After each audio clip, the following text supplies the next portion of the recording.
আসসালামু আলাইকুম। চলে আসলাম আবার। আমি মোহাম্মদ ইসমাইল হোসেন আসলাম। আজকে বাংলাদেশে দীর্ঘমেয়াদী যে দুর্নীতি, সেটা যে ছড়িয়ে পড়েছে সব প্রতিষ্ঠানগুলোতে, সরকারি প্রতিষ্ঠানগুলোতে, এই কথাগুলো বলার জন্য। বাংলাদেশে রন্ধে রন্ধে চলে গেছে দুর্নীতি, যেমন প্রশাসনিক দুর্নীতি, ঘুষ ও অবৈধ সুবিধা, ফাইল নাড়ানো, লাইসেন্স অনুমোদন, বদলি, প্রায় সব স্তরে ঘুষের অভিযোগ শোনা যায়। নিয়োগ, পদোন্নতির নিয়ম, যোগ্যতার বদলে সুপারিশ ও দলীয় পরিচয় বা অর্থের লেনদেন, এইসব কারণে মানে নিয়োগ ও পদোন্নতিতে অনিয়ম হয়।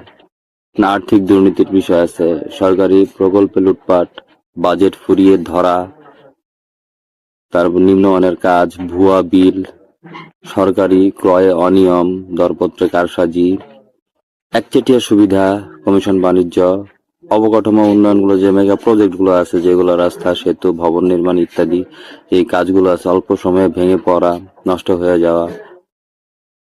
তারপর হচ্ছে সময় ও খরচ অস্বাভাবিক বৃদ্ধি, সময় বাড়ানো হয়, অনেক সময় অনেক এই সেতু, সড়ক, এগুলো সময় বাড়িয়ে অতিরিক্ত অর্থ তুলে নেয়। ঠিক আছে। আইন শৃঙ্খলা এবং বিচার ব্যবস্থার মধ্যে দুর্নীতি, মামলা প্রভাবিত করার অর্থ প্রভাব খাটিয়ে তদন্ত দুর্বল করে ফেলে। ঠিক আছে। এগুলো দুর্নীতির একটা অংশ হিসেবে বিচার বিলম্ব, বছরের পর বছর মামলা চলতেই থাকে, ন্যায় বিচার থেকে মানুষ বঞ্চিত হয়। স্বাস্থ্য খাতে দুর্নীতি, হাসপাতালে দুর্নীতি, ওষুধ যন্ত্রপাতি ক্রয়ে অনিয়ম থাকে সবসময়, রোগীর সেবা অবহেলা, এটা মানে প্রতিনিয়ত চলতেছে।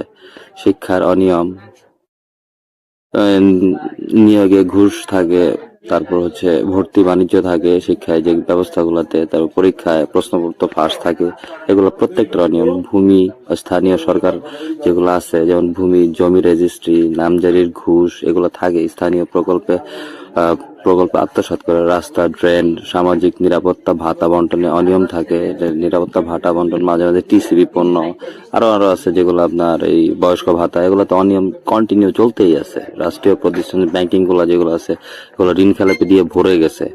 ঋণ খেলাপি তো আপনার প্রতিনিয়ত এটা হচ্ছেই। অডিট করানোর নিয়মিত, শাস্তিও কম, শাস্তি দেওয়া হয় না।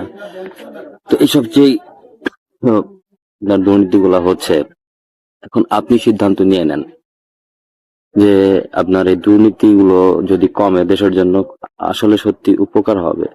তো এই ক্ষেত্রে আপনি কাকে ভোট দেবেন,